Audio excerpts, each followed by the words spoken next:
যেটা তাসাউফ, এটার মাধ্যমে বান্দার কলব যেটা আত্মা পরিশুদ্ধ হবে।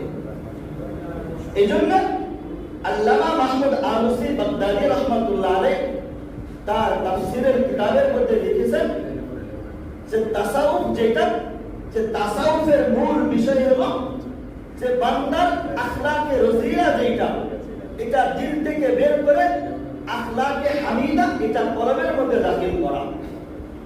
আর এটাই হলো সবচেয়ে বড় বিষয়। আর এই জিনিসটা আমার আপনার অর্জন করতে হইলে কামেল ওলি আল্লাহ বুজুর্গদের সোহবত লাগবে। তাদের সোহবত ছাড়া এটা অর্জন করা সম্ভব নয়। এই জন্য কামেল ওলি আল্লাহ বুজুর্গদের সোহবতে তাদের দরবারে গেলে আমাদের কি লাভ হবে, আর যদি আমরা তাদের থেকে দূরে সরে যাই তাহলে আমাদের কি ক্ষতি হবে।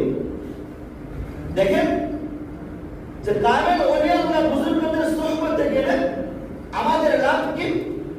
আল্লামা ইবনে হাজার আসকালানী রাহমাতুল্লাহ আলাইহি কাশফুল বারীর মধ্যে আসছে যে হুমুল জুলাসা উলা ইশকা জালিসুহু,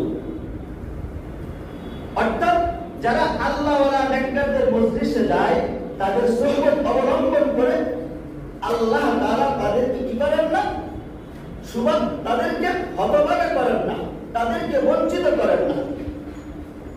তাদের দরবারে গেলে আমাদের লাভ আছে।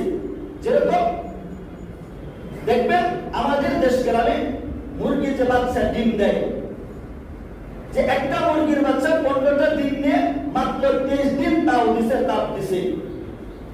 এই 23 দিন মুরগির তাপের কারণে, তার ডানার নিচে থাকার কারণে 23 দিন পরে মোটা ডিম থেকে জীবন্ত সমস্ত লাল নীল কালো বিভিন্ন ধরনের সুন্দর সুন্দর জীবন্ত বাচ্চা বের হয়েছে।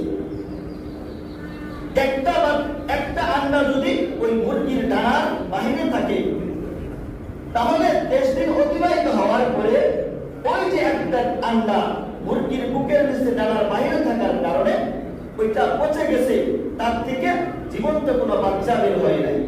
ঠিক তদ্রূপ আমরা যদি কামেল ওলি আল্লাহ বুজুর্গদের সোহবতে থাকি, তাদের সংস্পর্শে যাই, তাদের দরবারে যাই, তাদের মজলিসে যাই, তাহলে আমরা এক একটা মানুষ ওরকম মুর্দা আন্ডা থেকে যেরকম জীবন্ত বাচ্চা বের হয় ফুটফুটে সুন্দর, ঠিক তদ্রূপ দুনিয়ার মধ্যে যারা কামেল ওলি আল্লাহ হাক্কানি রব্বানি পীর বুজুর্গদের দরবারে যাবে, তাদের সোহবত অবলম্বন করবে, এরকম প্রত্যেকটা মানুষ ওই যে ছোট ছোট মুরগির বাচ্চা যেরকম জীবন্ত বের হয় তাদের জীবনটা ওরকম সুন্দর হয়েছে।